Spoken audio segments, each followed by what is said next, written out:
So the idea with this little session here is to kick off the year with our little sort of blueprint agency sessions here, where we talk about relevant sort of like industry topics and just sort of like everything to do with AI, the tools we like, things we see in the Los Cabos region, in the market related to obviously the kind of like key areas that we focus on. I'm here with Alejandro, who works with me. We are the core team of Blueprint Agency. And today we thought we'd do a little bit of a 2024 recap of what we saw last year.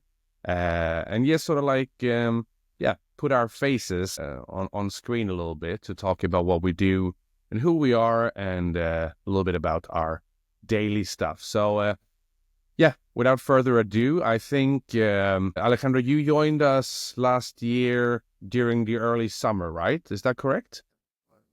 Yeah, that's right. Yeah, I did, and it was a good time, I think, because always summer is kind of slow here in Cabo, especially last year. Last year because it was a double election year, elections here in Mexico and elections in the U.S. I think people were just holding back in general, especially in the real estate market. Not so much in the tourism sector. And so I think it was a good time for us to start working together and start like laying down the foundations of what we do, no? And going back to this election year and how it was slow, I think it was just perceived as being slow because we later on we can look at some numbers, and actually it was a good year. Now that we have the whole data from 2024, it was a good year, but the market in general, real estate tourism is driven by feelings, and the feeling was that there was a lot of uncertainty, so people were just taking a break in general, right? They weren't really making their moves. They were holding off to this year 2025, which I think is going to be a fantastic year in terms of the economy here in Cabo. I mean, one of them, I think the main things we saw last year compared to the previous years was that thing where typically here you have it's always like a lower season here during the summer all the way until I would say December when it starts picking up again. But what I heard from a lot of people who work in the event space, hospitality and stuff, they did feel this last year more back to normal, where the previous 2 years after COVID, it had been a little bit more of you didn't really notice the sort of like the trend of the market going down a little bit in general. Not so much like in sales and stuff, just in general, like the flow of people. So the flow of people kind of came down again during those very warm months last summer, which is the traditional thing. That's how it's always been. But like once people came back out again after COVID, we didn't really experience that, at least from these friends I have in those industries. They really noticed that as a big sort of factor for last year. Maybe not like fully sort of reflected in real estate and those kind of areas, but I think in, obviously like the build up during like the COVID years of people who were meant to come down or have a wedding or things like that, you could definitely, and who then were kind of like, they were all like forced to kind of like just pick dates to get it done, right? Whereas like last year was more back to, I would say, normal, I think, in that sense, at least like the sort of seasonal sort of shifts, I think. Excuse me, I think we're definitely back to normal now. After COVID, 2022 and 2023 were abnormally good years. Like it was especially 2022 in real estate. It was going crazy, and I think 2021 as well. And remember that Mexico opened when Europe was still in shutdown and other destinations were still in shutdown. So a lot of people came here for vacations because it was one of the only options that were open. But now I think we're definitely back to something that resembles normality a little bit more. Also, but even so, I think that the outcome of the election in the United States Of course, it has its good things, its bad things, but people are expecting, for example, the stock market to go up a lot. And we have to remember that a lot of people buying second homes here in Cabo, they are really looking at it as an investment to diversify their portfolio. So a lot of times what they do, especially the ones that are in the very high end of the market, is just move other assets from the stock market to a house here in Cabo. So with the market over there exploding as we all expect it to do, I think we're going to see a lot of movement here, especially in the higher end market. Look, for example, I found this press release online.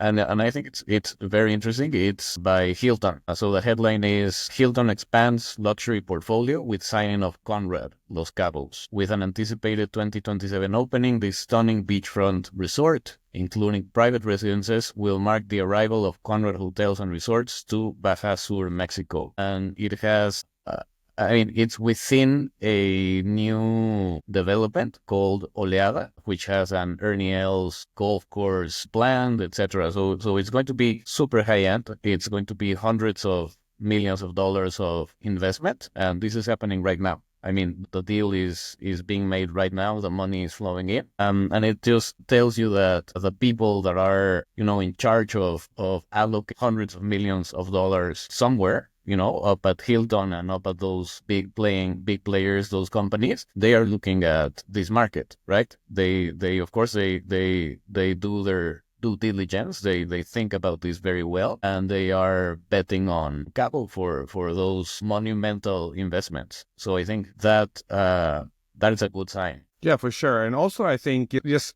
small things like a lot of airlines now opening up routes directly to Cabo. I had my Swedish family over for Christmas, and actually, well, my parents flew the traditional sort of like Copenhagen to Paris, Mexico City, Cabo, whereas my sister and my brother-in-law, they actually went on that new route that they just opened a few months ago, I think, from Frankfurt all the way directly to Cabo. So they didn't have to land in Mexico City.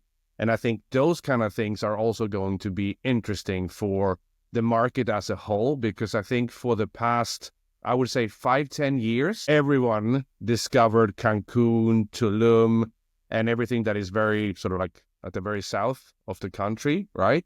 Whereas like we are very close to the United States and like the proximity of where we are and everything. So it's interesting to see also how that will come to have an effect on Cabo in the future, because it has been very, how can I say, it has been very dominated by American and sort of Canadian sort of people coming down, whether it's for, holidays or investing. But I do think like there's still a lot of Europe that hasn't even woken up yet to the fact that there is something like Los Cabos. So I think also a lot of those big hotels, a lot of the developers and stuff, they kind of know that because they're obviously, in many parts of the world. And they're probably seeing that as well, that there's like, yeah, because we could say, okay, now there's a lot of interest coming from this side of the world, right, down to Cabo. Whereas I think once the Europeans as well start noticing more the potential, the beauty and everything that this Cabo and the whole Baja region has to offer, I think there's still a lot more potential for this market to grow. Yeah, I agree. From Europe, definitely, and from mainland Mexico as well, and from the U.S., because I feel we are even closer to the U.S. as the years go by. Like today, it's very common for people in LA to come down here for a weekend. Like it's not a big trip that you have to plan. Like they come a few times a year here for a weekend, and they go back to their lives in LA. I think a new flight just opened from La Paz to LA, which I think is a very good option. And I mean, we have to remember that we are neighbors to an economy. It's California, which is just a state of California. Its economy, its GDP, I think it's larger than the whole economy of like Germany. So it's a monster, and we have it right here. So I think it's just natural for Cabo to keep growing. I hope in a responsible and orderly way. But yeah, I think lots of good things are in stock. Look, I found also just the latest release from the local tourism institute. No, so what they say is the headline is Los Cabos closed 2024 with 3.9 million visitors. So that means that it's been growing the amount of visitors in the last years. If you compare the month of October with the same month in 2023, so October 2024 versus October 2023, it's a 2.8 increase. November 4.5 increase, and December 5% increase. So it's continuously growing, and that's what I referred to a while ago when we were thinking, well, we were in the middle of 2024, and some of us were like, this year is very slow. We're definitely, in real estate, everyone was talking about it's a buyer's market. In tourism, we were like, oh no, we can really feel September. It's like nobody's here. What are we going to do? But you look at the numbers, and at least in real estate, they're pretty similar to 2023. I mean, it's not like a dramatic difference. And in tourism, as we just saw, it's growing. So the economy looks bright. The question is in terms of marketing, because as the economy grows, it becomes more competitive also. So in terms of marketing, what do you think businesses here locally that want to stand out should do? How can they invest in marketing smartly so they stand out in a ever more competitive market? I mean, I think, and there's always like a lot of new videos every year when you just start off the year where you're seeing all these like guys on YouTube and stuff who have big channels. They talk about what's gonna happen in 2025 and everything, and I think it's still quite unknown, if I'm honest with you. But I do think people. I think for like a few years there's been like a lot of hype content, like hype and hype and hype and hype. What I mean with hype is like everything looking almost too good to be true and all that stuff. And I think the general vibe I'm getting is just that people are looking for that level of authenticity again, like having a real story to tell. And ever since I started doing this stuff, I've always been a sort of like, my main thing has been like try to tell some kind of story, which is not always like applicable, but like in I still think that, with the world being so accessible for everyone today and everyone living such digital lives, I think the way to still get through to people is really to work the community aspect, even if it's a small business or whatever. But like a good example, we have been, and this is a different business than what we typically deal with, but it's the dog school that we're working with now with our dog, for instance, right? And I mean, the person behind it, he is fantastic, and the love and the care and all that stuff. But it's also the way, obviously, he's in a good niche because everyone loves dogs, or I don't know anyone who doesn't like a dog kind of thing, right?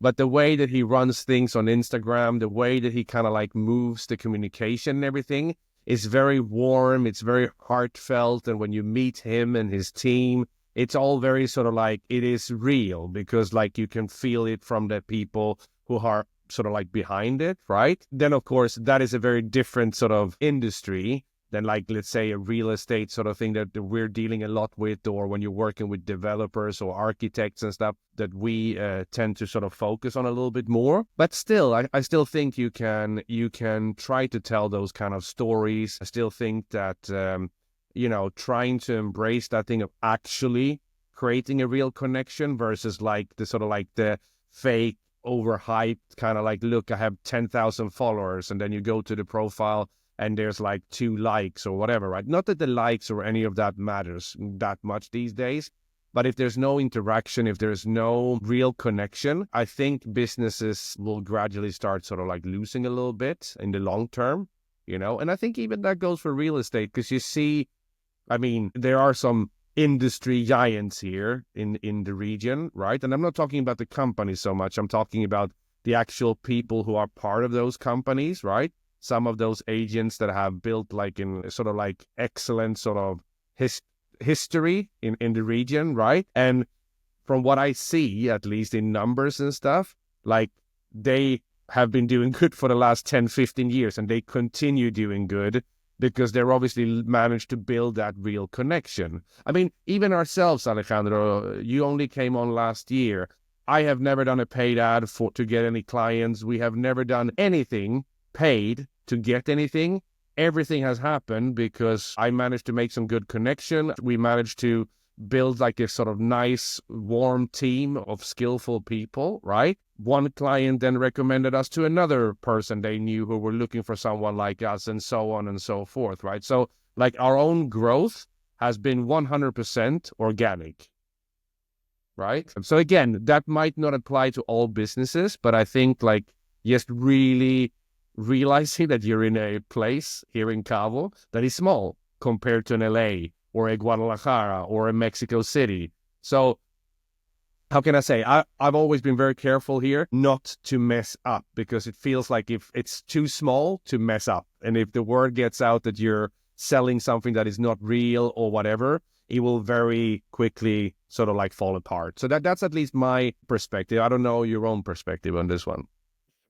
Yeah, I think it does apply to what you were saying, that this content based on relationships doesn't really apply to all businesses. I think it applies to all businesses. I think it does. People, I mean, of course, you have to provide a good service, a very good service, but in the end, people do business with people that they like, right? So that they like and they know. So yeah, I mean, putting your stories out there in your content and your faces and just being as transparent and honest as possible, I think that's very important to build credibility, and then the channels where you do that can vary, and that can depend on whatever works better for you. I think social media is not necessarily for everyone, and there's other ways to do it, but the principle remains the same. For example, one of our clients in the vacation rental industry, they were talking about, in one video, they were talking about how up where they are in the Pescadero area,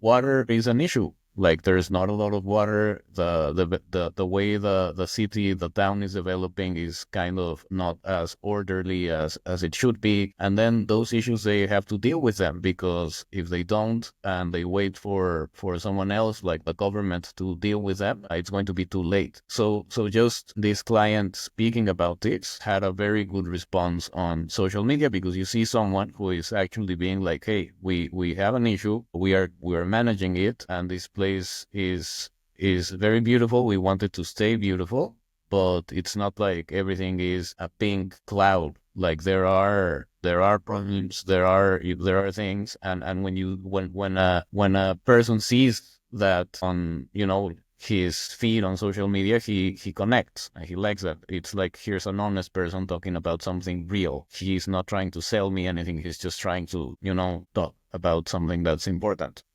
Yeah. Yeah, but that goes a little bit back to the whole sort of thing we mentioned before about being real, being honest, not sort of like selling something that not, again, like if you're selling the pink clouds and then you realize that, you know, behind the pink clouds, there's still some missing water in this case, right?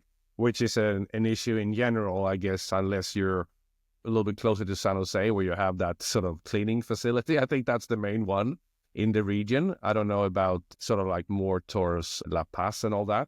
But yeah, I think also that not being afraid of actually touching on some issues and all that, right? Because yeah, it's a beautiful destination. It has a lot to offer. There's a lot that we love about this place, but there's also issues like, you know, so yeah. So I think that's a good example of just maintaining that sort of honesty and not just selling 10 out of 10. It might be a 9 out of 10, but there's always something, right? And in terms of you coming on here with us, Alejandro, and, you know, getting into our sort of like little workflow and everything, we've obviously been sort of testing out a lot of stuff in the AI space and all that. So I thought we could shift into that a little bit and just, you know, see a little bit like what we're seeing, because there's that sort of notion of like some people being very scared about the impact of AI. And then I think there's like people like us who we are kind of like seeing an opportunity there as well, where like people like ourselves in this space working digitally, we can kind of like amplify our own, how can I say, strengths and sort of, it's like a little superpower almost, right? Like it's like before I could do two things, in a day, and now I might get through five because I can kind of like automate some tasks. I can, generate workflows that before was not even possible with like a smaller team. So I'm just curious to how you have seen like that, or what your overall perspective on like the AI in general, but also like in relation to what we're doing. Yeah, I mean, for me as someone who specializes in content creation, AI, the availability, the widespread availability of AI tools that has happened in the last, year has been really good. I think just in general, we are in the phase of where it's just exploding, and there's a new app every day in the market, and you kind of don't know which one to use, which one to pay for, and you can't not look at your Instagram feed without a post saying like, these are the top 10 AI tools that you need to use today, right? So the thing, I mean, for me, the thing is that these tools have to be used as an assistant, right? It never replaces the insight and the intention and the creativity of a human. So if you go for me, the way I use them is I go all out in creating one very strong pillar piece of content. I speak with my clients, I interview them, and together I create a very strong sort of pillar or main piece of content. And then based on that, I use a number of AI tools to sort of break it down into different formats, and then distribute it through different channels. And with that, it's been very useful. Just, I mean, the most common and widespread example is of an AI tool is ChatGPT, right? And the way I've learned to use it, which I think is very important to really learn how to use and learn how one or two of these tools work.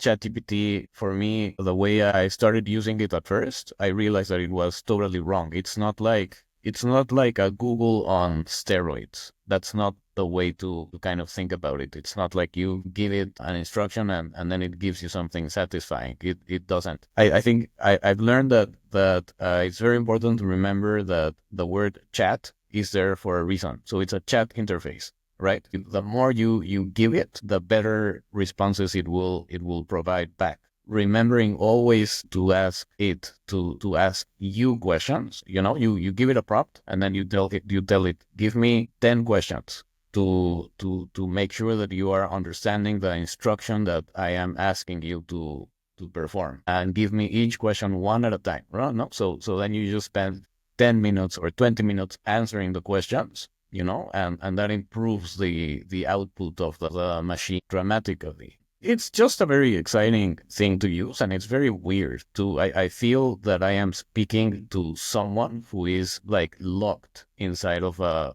room, and this person can't see outside of the room, but he can hear me, and he can do whatever I tell him to do, just in the measure in which I am very specific, and have a lot of patience explaining exactly one part of a time of what I wanted to do. And it's just kind of weird. I don't think we are understanding the extent to which this is something new that is changing our world. Yeah, I think that's a good way of like putting it. It's an interesting sort of like, because we all have like our own experience, and because it's so new to all of us, right? It's just one of those things where, because I'm just trying to think back when you went from like the regular phone to the cell phone, for instance, right? Like that, yeah, it was cool to have it with you, but you had made that call before, so it wasn't anything that was like new as in like an experience, right?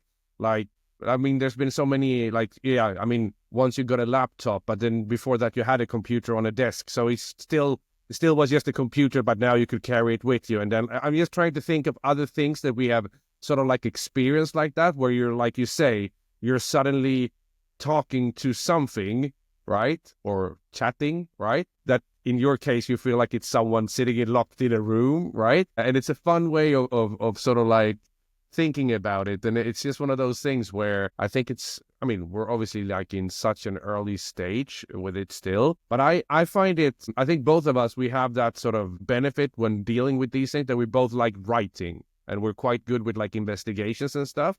And I think if you have that asset, and then like you say, like you understand how to prompt it the right way so that it actually understands the premise of what it is that you're trying to do or understand or whatever, right? Then I think you can really, how can I say, squeeze a lot out of this, right? In a very sort of constructive way.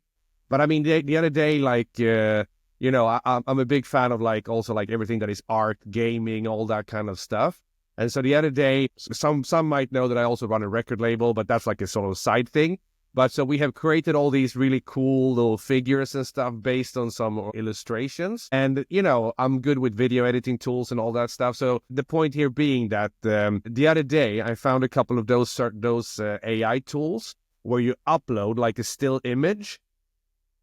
And then based on your prompt, the tool starts sort of like creating like more of an expansive video based on the information that it sees in the image, right? And then you can kind of tell it like, hey, make sure that the background is moving slightly and like create a little bit of character movement, things like that, right? And this is, again, obviously super early stages, but I was just amazed at what it could do with so little information available, and just sort of like expand and expand and expand, right? So I mean, thinking about clients that we have in architecture, real estate, everyone doing like the walkthrough tours these days, like through a house and all that stuff. I'm not saying that's going to change overnight, but I mean, I think in the future you will basically be able to take like a new house, for instance, like just upload whatever, like let's say like the architecture, sort of like the sketches or even like the full plans, and just say, hey,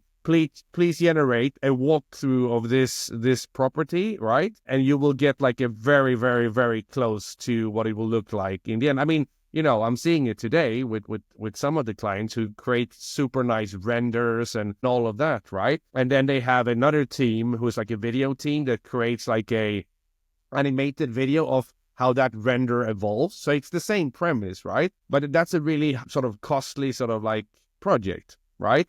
For a lot of those clients, and seeing where AI is going and like pay $20 per month to basically almost create something. I'm not saying it's there yet. I'm just saying like I can see things like that really take on new heights in the next few years as well. I know you're not maybe that much in that space, but I love those things, and I really like. I use the Adobe suite, so like the whole thing of like generative AI when it comes to images, because obviously websites have different sort of dimensions for hero sections, all of that. So that tool of just like you have a square image, and then it's like, oh, if you have to drag it out, you're going to lose like information in the picture, right? And the fact that I can just open up Photoshop now and just like dragging that square image, and with generative AI, like extend it out, like so that it still looks, how can I say, sort of realistic in the dimensions necessary for, let's say, a website or whatever the dimensions are. And I know, obviously that will not always be great, because it could be that in case of a house, there is a neighbor, but because it's a generated image, it looks like there's no neighbor. So that could be something that is a bit misleading, of course, right? But the fact that it just does it so well already, I'm completely impressed by that. That's one of my favorite things, at least from last year, because I'd been like stretching images for years. Yeah, I always had to sacrifice something, right? And the fact now that you can at least try to maintain it within the dimension without losing that center point of the square, for instance, right? I think that is just stuff that is really good for us, and when we're working with content and stuff. Yeah, definitely. So I think this year, it's 2025 already. We are in 2025. And it's going to be a great year. The economy is strong. It just makes sense to work with people who are making the most out of all the new possibilities in marketing, and that sort of understand where in this particular market, they can be applied to the best of the benefit. Right.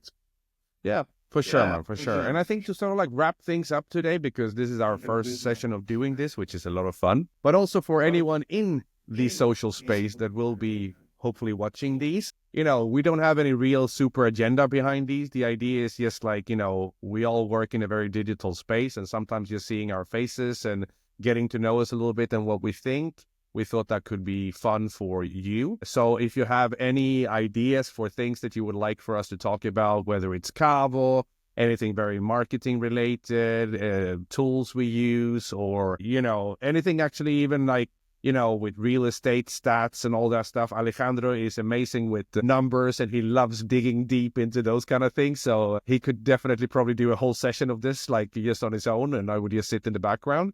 But yeah, I mean, this is the first one, guys. We are sort of like a little company here in Cabo called the Blueprint Agency, and yeah, run everything very boutique. So yeah, welcome to our boutique. Basically, this is our first boutique session, and yeah, I mean, we hope to hear back from you if you have any questions and suggestions. So I think that's it for now, Alejandro. Do you have anything you want to add? No, thank you. This was fun. Let's keep it up, and I hope people are finding it valuable, whoever is watching.